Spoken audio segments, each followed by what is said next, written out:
Hello दोस्तों, हमारे YouTube channel UPSC hard work में आपका हार्दिक अभिनंदन है, स्वागत है, खैर मकदम है। आज जो मैंने आपको बताने वाला हूँ, यूपी इलेक्शन में जितने भी इलेक्शन हुए 5 स्टेट में, उनमें से एक स्टेट यूपी का था। उसमें समाजवादी पार्टी, बीजेपी, कांग्रेस और बीएसपी जाति के अनुसार कितना % वोट किस पार्टी को कितना मिला और रणनीति बनाने की बात है तो बीजेपी के छोड़कर जितने भी पार्टियां हैं और उनको रणनीति किस जाति के अनुसार बनानी पड़ेगी, आज मैं उसको परत दर परत मैं खोल दूंगा कि 2017 में कितना मिला था और 2022 में उन जातियों का वोटिंग % कितना है। तो मैं कहना ये चाहता हूँ कि अगर समाजवादी पार्टी के विश्लेषण करने वाले अगर ये वीडियो देख लें तो उनकी आंख खुल जाएगी किस जाति पर कितना फोकस करना है, किस समुदाय पर कितना ज़्यादा ध्यान देना है, किस समुदाय पर कम ध्यान देना है। उन लोगों की आंखें खुल जाएगी और वो अपना रणनीति आसानी से बना सकेंगे। आज मैं जो आपको बताने वाला हूं कि अगर यूपी इलेक्शन अदर स्टेट में बीजेपी 4 राज्य को चुनाव में जीती और एक स्टेट पंजाब था, उसमें आम आदमी पार्टी ने मुख्यमंत्री का पद यानी वहाँ अपना सरकार बना ली। और कहने का मतलब ये है कि सरकारी नौकरी पर और रोज़गार पर क्या इफ़ेक्ट पड़ेगा, आज मैं आपको बताने वाला हूँ। कि रही बात कि पार्टियों का जो भी रणनीतिकार है उनको सोच समझ कर कैंडिडेट को उतारना चाहिए। और रही बात कैंडिडेट अगर अच्छे नहीं मिल रहे हैं तो एक ईमानदार कैंडिडेट को उतारना चाहिए। और जो पुरानी छवि है, जैसे दबंगई की छवि है, उसको ख़त्म करनी चाहिए और सबको गले लगाना चाहिए। सबसे बड़ी बात होती है कि हर एक समुदाय को लेकर चलना चाहिए। यहाँ देखते हैं कि किस समुदाय को, कौन सी पार्टी को, कौन सा समुदाय ने कितना % वोट किया है। आज मैं आपको परत दर परत मैं सारा चीज़ खोलकर रख दूंगा। और अगर यही 2022 यानी 27 में जब इलेक्शन होगा या 2024 में जब इलेक्शन होगा तो इसी के अनुसार आप रणनीति बनाइए। यकीन मानिए आपका रणनीति बहुत अच्छा, आपकी पार्टी अच्छा करेगी और अधिक से अधिक सीट जीतने में कामयाबी मिलेगी।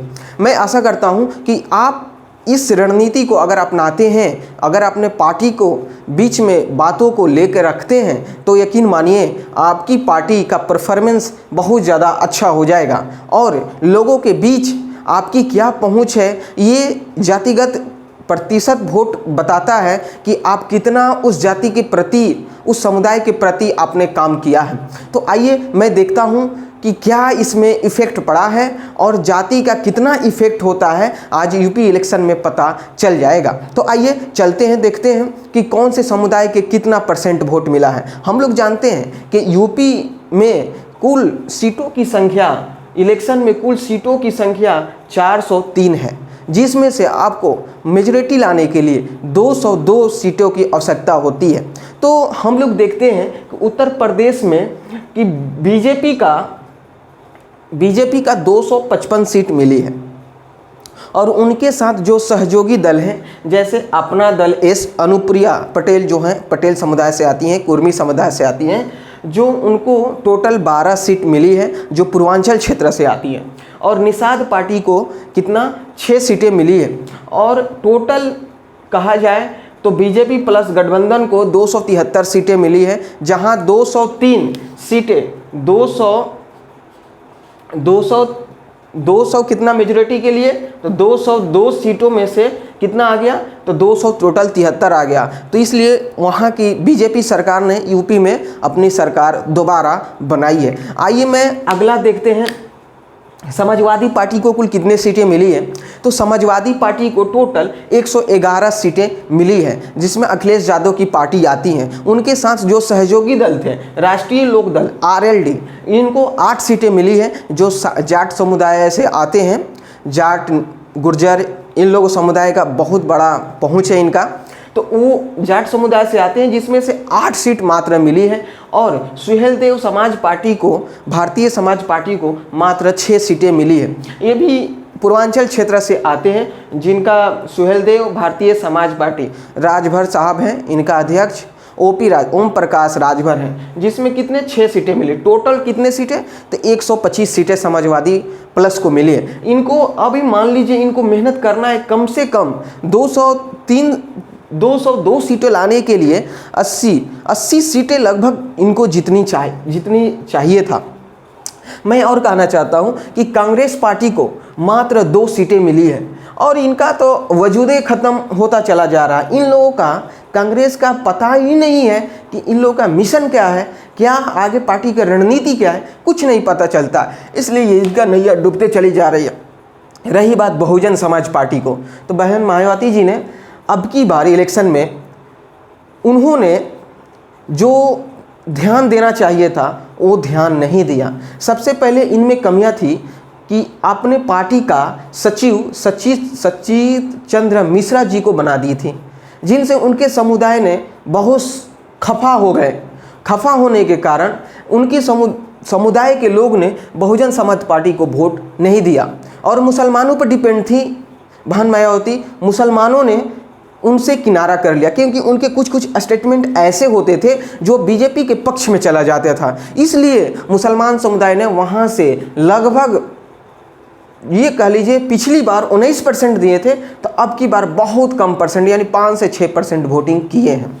और जनसत्ता दल लोकतांत्रिक राजा भैया का एक पार्टी है जो गोंडा जिला से आते हैं, तो वहाँ इन्होंने 2 सीटें प्राप्त की है। तो टोटल 403 सीटें में मेजोरिटी के लिए 202, सरकार बनाने के लिए 202 सीटें की ज़रूरत होती है। तो मैं कहना ये चाहता हूँ कि लबुलुआब जो आप देख रहे हैं, इतनी सीटें हर एक पार्टियों की मिली है। कुछ निर्दलीय उम्मीदवार हैं, तो निर्दलीय उम्मीदवार को कोई जिक्र नहीं करेंगे, कुछ पार्टी प्रमुख। अब अगला चलते हैं कि जाति अनुसार वोट परसेंटेज कितना मिला है। मैं ये कहना चाहता हूँ, कोई भी पार्टी है तो अपना समुदाय देखकर चलना चाहिए कि हमारे समुदाय में कितना वोट है और कौन सा समुदाय हमारे साथ जुड़ना चाहता है, उनको देखकर चलना चाहिए। वैसे सीटों का बंटवारा करना चाहिए। ऐसे समुदाय में नाराज़गी हो जाती है, जो वोट मिलने वाले होते हैं वो वोट आपको नहीं मिलते हैं। तो आइए देखते हैं कि सबसे पहले मैं बीजेपी की ओर चलते हैं। बीजेपी को वोट प्रतिशत देखते हैं, कौन सी जाति ने कितना % दिया है। तो सबसे पहले कुर्मी जाति ने,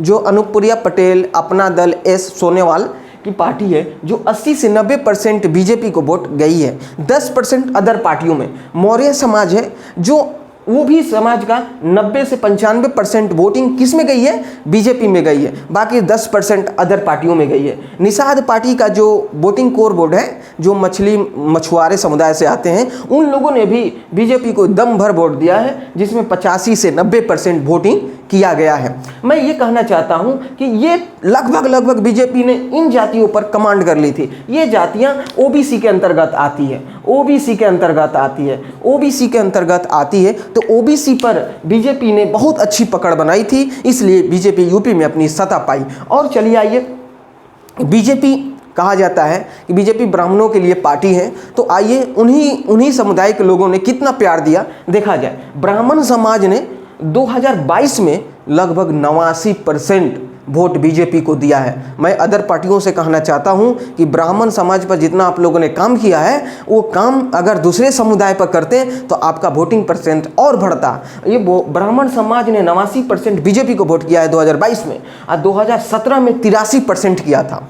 तो ये अनुमान लगा लीजिए कि 6% का मार्जिन बढ़ा है। और जाट समुदाय ने जो राष्ट्रीय लोकदल के जो समुदाय से आते हैं, जाटों ने 54% 2022 में बीजेपी को वोट दिया है। जो किसान आंदोलन था वो जाटों ने द्वारा ही खड़ा किया गया था। जब जाट को बीजेपी ने इतना मारा पीटा, कीले गड़ाई, इतना दर्द दिया, फिर भी जाटों ने उनको वोट दिया, क्योंकि ये बीजेपी ने जो कृषि कानून को रद्द किया था, उसके चलते 54% बीजेपी का वोट जाटों ने दिया, जो 2022 में मिला है। और साथ ही साथ 2017 में जाट ने 38% वोट दिया था। और आइए, राजपूत समुदाय, जो मिस्टर जोगी जी हैं, जो यूपी के मुख्यमंत्री हैं, माननीय मुख्यमंत्री, उनके समुदाय से 87% वोट 2022 में राजपूत ने बीजेपी को वोट दिया है। और 70% वोट जब 2017 हुआ था, उसमें 70% वोट बीजेपी को मिला था।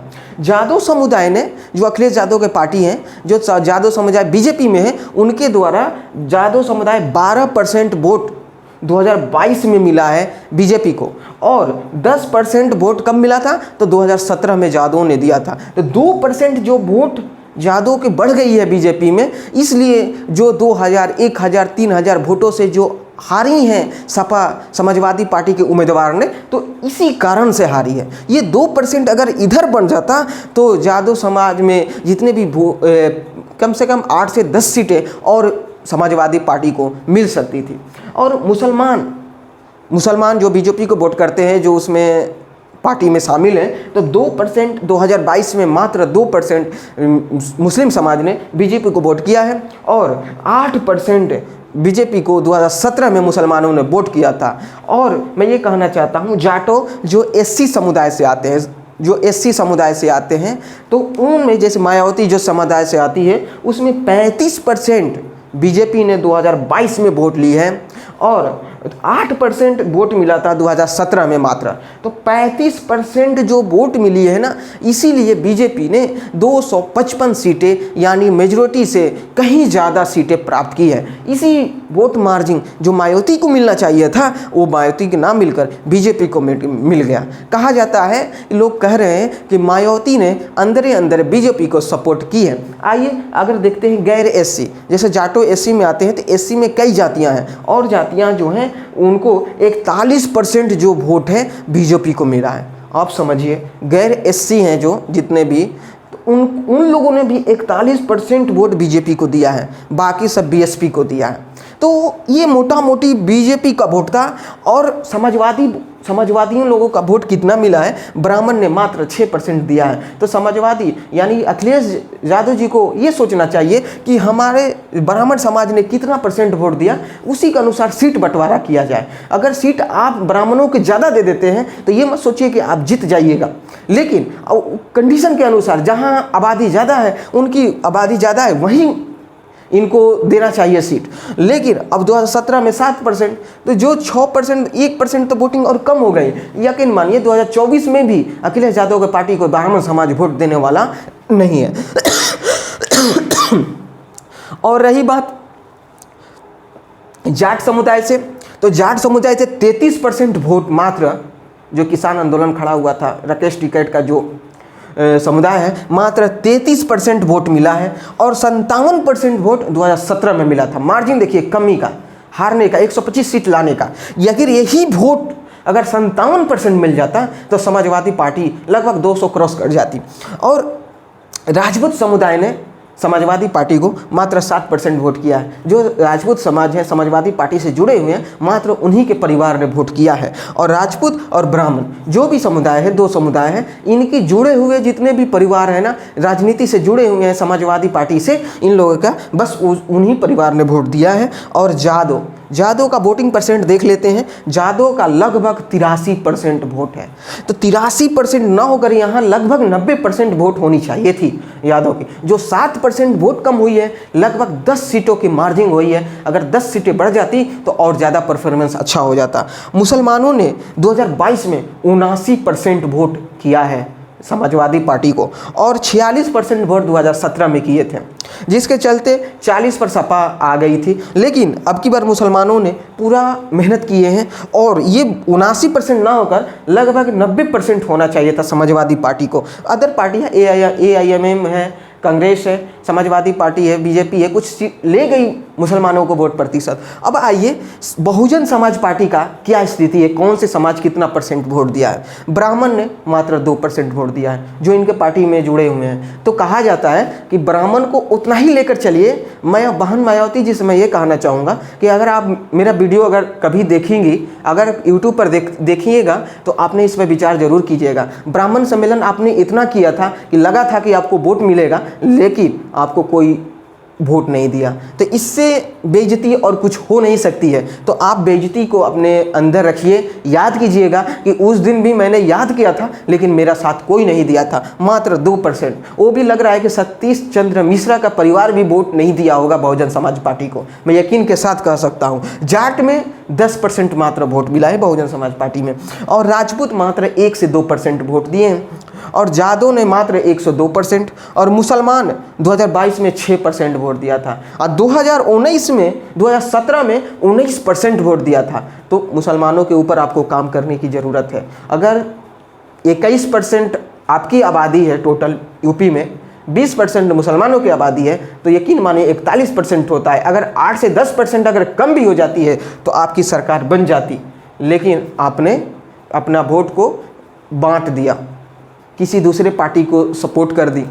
सपोर्ट करने की क्या ज़रूरत है? आपकी वजूदें जब मिट जाएगी तो कोई फ़ायदा है नहीं। मात्र इन्हीं की सीट के अनुसार देख लीजिए, इतना परसेंट मिला है, मात्र बीएसपी को 1 सीट मिलती है।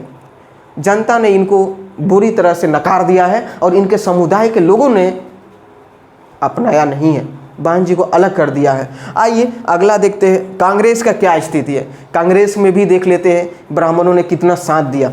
तो ब्राह्मणों ने कांग्रेस 3% लगभग साथ दिया। जब तक कांग्रेस ने मुसलमानों के साथ देता था तो मुसलमान भी कांग्रेस के साथ देते थे, लेकिन जैसे ही इन्होंने मुसलमानों के ऊपर जुल्म होता रहा, कोई आवाज़ नहीं उठाई और सपोर्ट करते थे, लेकिन मुसलमानों ने इनका साथ दिया तो इनका वजूद देखिए कहाँ चला आया। कांग्रेस का मात्र 2 सीटें मिलती हैं, वो भी गिने चुने लोगों के द्वारा, वो भी मुसलमान ही की सीट मिली होगी, अन्यथा कोई पार्टी नहीं मिली होगी।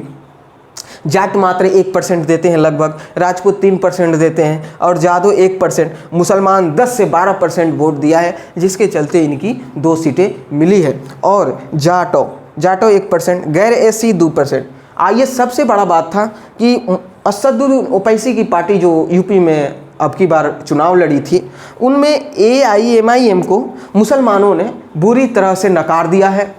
उनको अपना बनाया नहीं है, क्योंकि उनका जो बात करने का तरीका था वो तरीका मुसलमानों को पसंद नहीं आया, जिसके चलते लगभग 0.45% उनका वोटिंग मिला है, जो लगभग मान लीजिए 1% वोट मुसलमानों ने किया है। उनको बुरी तरह से नकार दिया है। तो ये विश्लेषण था आज का, सारी पार्टियों का कितना परसेंट कौन सा समुदाय ने ज़्यादा वोटिंग किया है। तो आप इसके अनुसार आंकड़ा तैयार कीजिए और अपनी पार्टी को विस्तार कीजिए और अपनी पार्टी को देखिए कि कौन सा समुदाय ने हमारे पार्टी को कितना वोट दिया है। आप उस समुदाय के प्रति अपना व्यवहार, रुख और जो भी जुल्म होता है उसके अनुसार आवाज़ उठाइए, तभी आपके साथ देंगे, अन्यथा नहीं देंगे। आपका रणनीति बदलना पड़ेगा, तरीका बदलना पड़ेगा और तौर तरीका बदलना पड़ेगा, सब कुछ बदलना पड़ेगा, और तब जाके आप अगला इलेक्शन में सत्ता में आ सकते हैं। 2024 में आना है तो इस रणनीति के अनुसार ही आपको काम करना पड़ेगा, क्योंकि यूपी और बिहार की जो राजनीति होती है केवल जाति पर होती है।